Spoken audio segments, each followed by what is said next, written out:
You are not the wave you're busy measuring. You are the ocean measuring itself. Every instrument you have fashioned, your thoughts, your names, your anxious comparisons, your anxious plans, are little rulers pressed against water, and you mistake the dent in the surface for truth. You say, I am 3 units tall of success, 5 degrees short of love, 2 steps away from being enough. But the sea laughs through the curve of a tide, because water does not become itself by being counted, and you did not become yourself by being described. You have never been a number. You have never been a story you told last Thursday. You are not the photograph in someone's memory, nor the echo of your reputation in a hallway. You are the fluidity that makes any photograph possible, the silence that holds all echoes, the clear space in which dramas come and go like clouds that do not bruise the sky. Listen. The urgency you feel, this itch to fix, to grasp, to conclude, rises from a grand misunderstanding that life is an object to be pinned to a board, that you are a specimen under the microscope of your own mind, and that a final diagnosis will set you free. But freedom is not the verdict at the end of analysis. Freedom is the unlabored recognition that analysis, too, is a movement of the sea. The mind slices reality into pieces like the crest of a wave dividing from the trough, and then trembles at its own cut. Yet there is no cut in the ocean, only motion, only shimmering, ungraspable continuity. When you look for the self as an isolated thing, you chase a mirage across a desert where oasis and sky are playing at mutual reflection. What you call me is a verb that dreams it is a noun. Imagine looking at the night sky and deciding you will not trust the stars until you've arranged them in a checklist. You would miss their burning. You would miss the pure immediacy of luminous B. We do the same with our lives. We insist upon summaries, applause meters, moral of the story, as if the point of music were to reach the final chord sooner, as if the joy of dancing were the number of steps reported afterward. You are not here to become a tidy conclusion. You are here as the happening, the wave that curls and collapses and rises again, not to solidify into a statue, but to feel the ocean's playfulness as your very own pulse. And when you stop trying to be the wave as a separate, measurable thing, the ocean breathes through you with an ease that needs no justification. Let us move together into this, not as an argument to be won, but as a mirror, liquid, living, where the one who looks and the one who is seen are never apart. You see, the itch to measure is a clever game by which we try to make the moving stable. We want a guarantee. If only we could turn the tide into a table of contents, we'd never be surprised again. But the price of that security is life itself, for the very surprise we fear is the spark we love. The wave doesn't know where it will fall. In that unknowing lies the laugh of the sea. In our insistence on knowing, we exile ourselves from the spontaneity that is our birthright. We call this exile self-control, discipline, standards, and some of it is utterly practical, as a boat uses a keel to steer. Yet when the keel becomes a prison, when the map becomes more real than the island, we find ourselves polishing symbols while the wind forgets our name. Consider the simple breath. You do not command it, you discover it happening. Try to seize it, and you stifle. Let it happen, and you're breathed by life. The same is true of thoughts and feelings. They arise like whitecaps. They subside. They are not yours in the sense of ownership. They are you in the sense of expression. Your heartbeat is not a possession. It is a pattern in a larger rhythm, the drum of rain on a roof that belongs to no one and plays for everyone. And so with your so-called identity, it is weather. The weather is not the sky, but it reveals the sky. Your moods reveal you, but they are not you. Your ideas reveal you, but they are not you. What you are is that spacious clarity in which the revealing happens. Clear, open, no edges.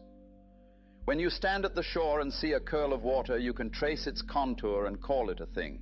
But try to hold it. The wave is water, pushed by wind, pulled by moon, shaped by sand. An exquisite coordination of everything. In the same way, the you who wakes this morning is shaped by sun and season, by language and laughter, by roads you did not build, by seeds you did not plant. This is not to diminish your uniqueness, but to free it from isolation. Your individuality is not a fortress, but a flourish. The ocean loves playing as that precise curve right now named you, and it will love playing differently in an hour. To recognize this is not to lose yourself, it is to loosen yourself, to let your own life feel like a dance again rather than a thesis to defend. So we investigate gently, not to produce a conclusion, but to dissolve the illusion that a conclusion is necessary. The question is not, what am I as an object, but what is this, before I cut it into subject and object. If you look without the pressure to categorize, you find a warm immediacy, a shimmering suchness, in which what sees and what is seen are twined like partners, not enemies. The ocean meeting itself in the curl, the ear enjoying its own music through the violin of the world. When the compulsion to measure relaxes, intimacy appears as natural as the tide. And in that intimacy, fear softens, because nothing alien remains. There is only the play of forms within the same water.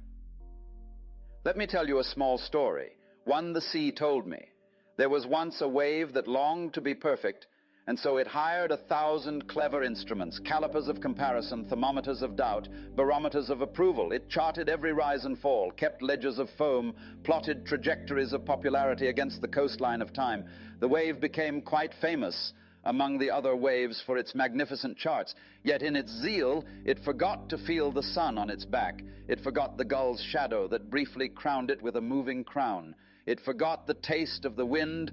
One soft morning, while revising a graph, it was startled by a realization that came not from numbers but from the quiet. The wave had never been apart from the sea. Its life had always been the sea's life, rippling into this distinctive gesture.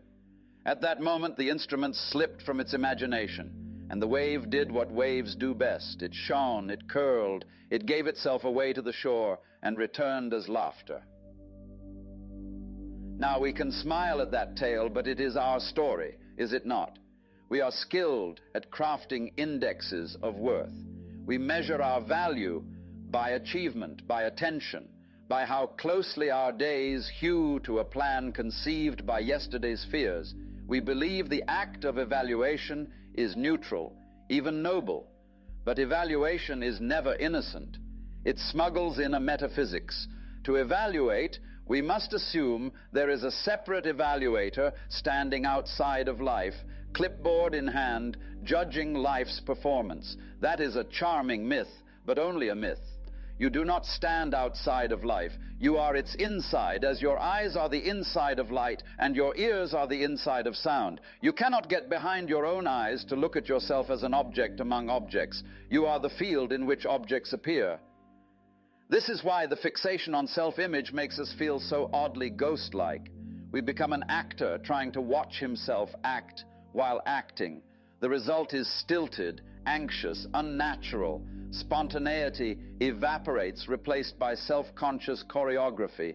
Yet when you forget to watch yourself, when for a moment you are absorbed by the music, the conversation, the taste of tea, you are at ease. You have not become less, you have become real. The ocean has stopped rehearsing and is simply waving.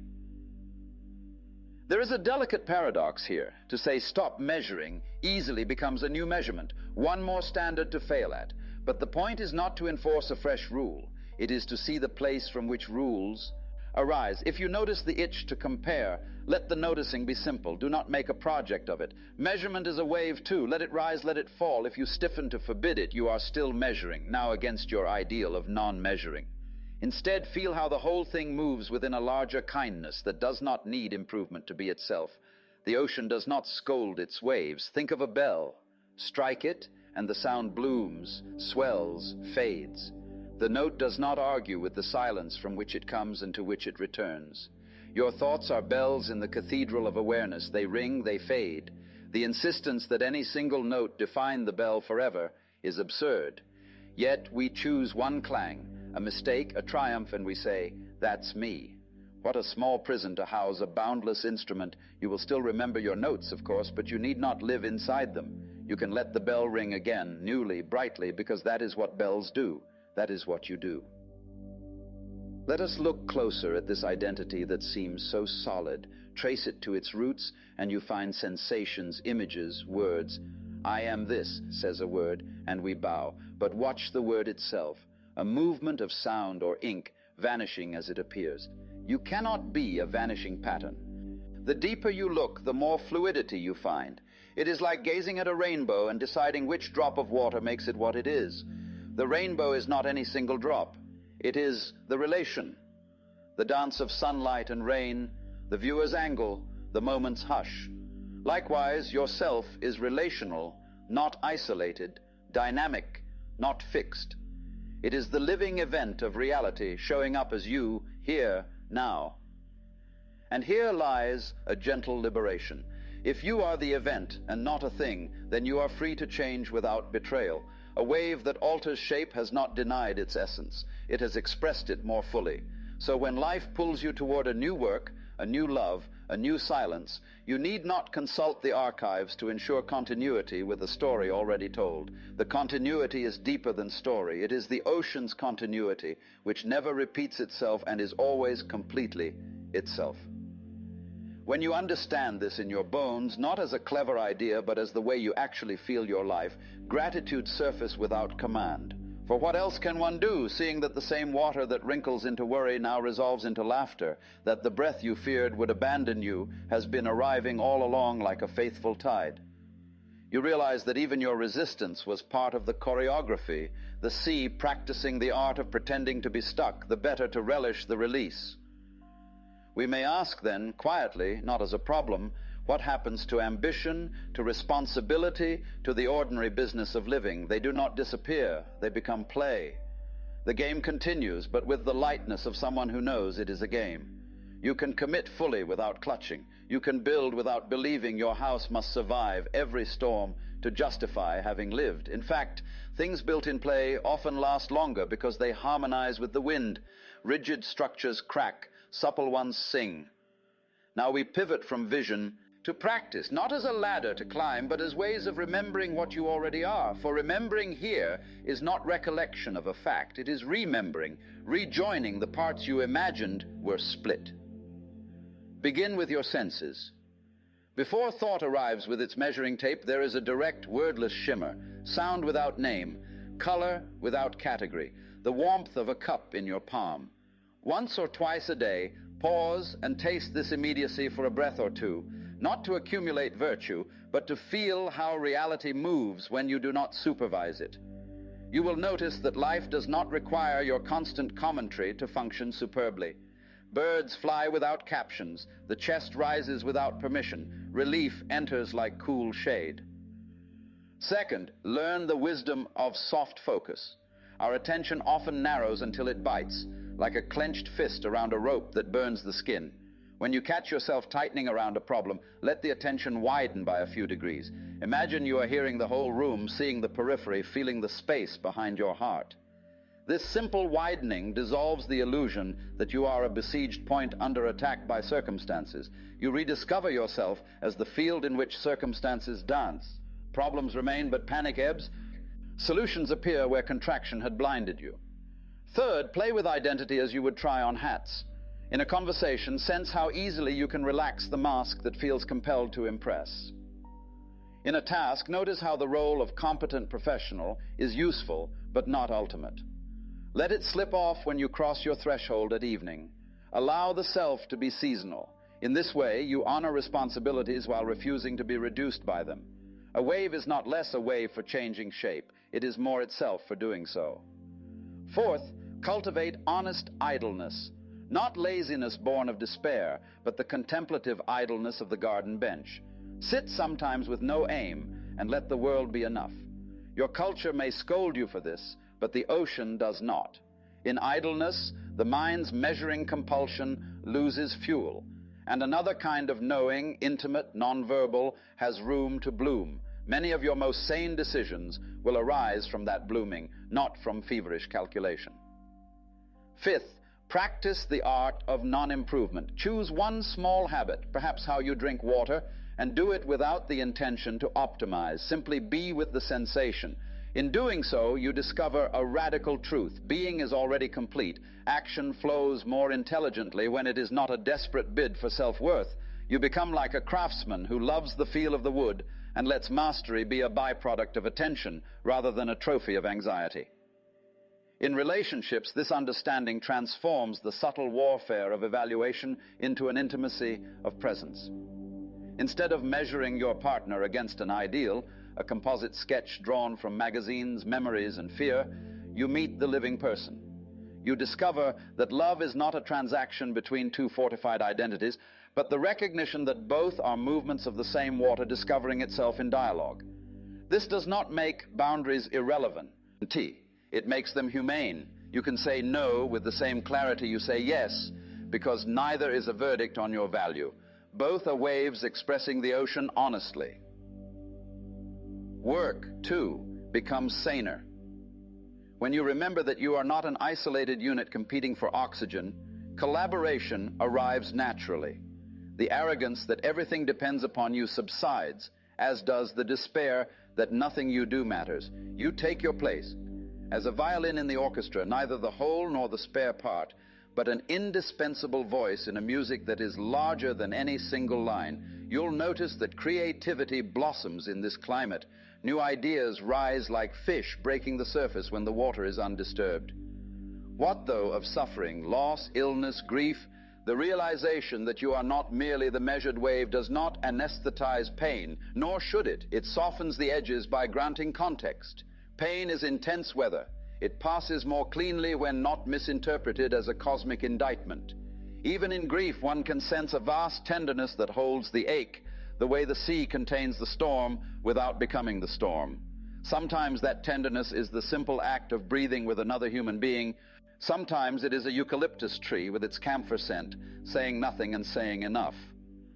Practice, then, is not about transcendence in the sense of escape. It is about intimacy, the willingness to be the wave completely, knowing you are the sea. If tears come, let the sea salt return to itself. If laughter comes, let it foam bright. If uncertainty visits, bow to that God as you do to confidence, for both arrive through the same door. The miracle is not that you will one day perfect yourself.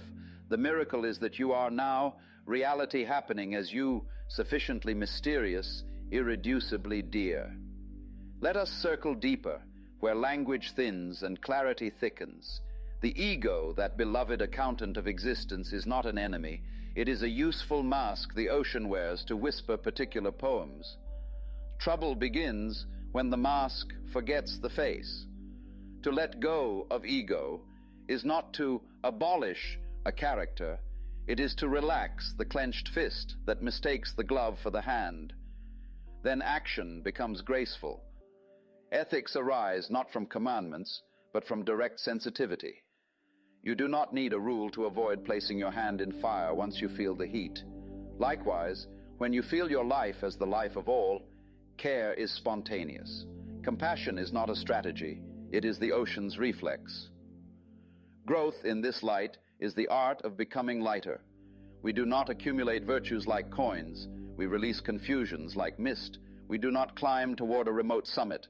We discover we have been standing on the ground of home all along, and now we walk with ease. Clarity is not a spotlight that blinds. It is the dawn that shows things as they are. Ordinary, sacred, free. In such dawn light, the meaning of life stops being an answer to recite and becomes a flavor to savor. Meaning is the taste of tea when you are not elsewhere, the pattern of rain remembering your window, the simple kindness of tying your shoes with no audience. His spiritual freedom, then, is remarkably domestic. It changes how you wash dishes, feeling the warmth, noticing the rainbow in the soap, letting the mind rest in the task, the way a bird rests in wind. It changes how you speak, less as a defense, more as an offering. It changes how you listen, hearing between the words, sensing the shared water that gives every voice its timbre. It changes how you move through a room, no longer as a stranger braced against impact, but as a local who knows the streets. The world is no longer a fortress to storm or a puzzle to solve. It is a home to inhabit. And when you forget, and you will, you do not scold yourself. You remember that forgetting is also a wave. You return not as a hero, but as a friend. Here is a meditation to carry with you. Sit or stand where you are. Feel the breath, not as a possession, but as a tide. On the in-breath, sense the world arriving, sound, light, touch, gathering into this luminous point we call I. On the out-breath, sense the world releasing back into spaciousness, your exhalation becoming air for the trees, your warmth becoming evening. Let the boundary between inner and outer soften, not by force, but by noticing it has always been porous. If a thought arrives, Bow to it as a passing gull. If a feeling rises, let it crest and fall. If a memory appears, watch its colors change like sea glass in sun. In the midst of all this movement, notice the stillness that is not opposed to motion, the stillness that is motion's own resting heartbeat. Now listen inwardly, not to sentences, but to the hum. It is the same hum you hear when a shell is placed against your ear, the sea pretending to be inside a shell, which was never separate from the sea at all. That hum is your life. It was there before your first word. It will be there after your last plan. All your triumphs and failures are foam on its surface, teaching you texture, teaching you humility, teaching you joy. Let the hum be enough. From enoughness, you will act cleanly, love sturdily, create playfully. As you go, remember only this: you are not the wave you're busy measuring. You are the ocean measuring itself, curious, compassionate, and free. When you forget, notice. When you notice, laugh. When you laugh, bow. And in bowing, feel the tide turn effortlessly toward home. Be quiet for a moment now. Let the sea speak through your breath. Let your heart be a shoreline where each arrival is welcome and each departure blessed. And when you rise, do so gently, as water stands from sleep, without announcement, without verdict, without hurry. The day will meet you as you are meeting it, fluid, awake, whole.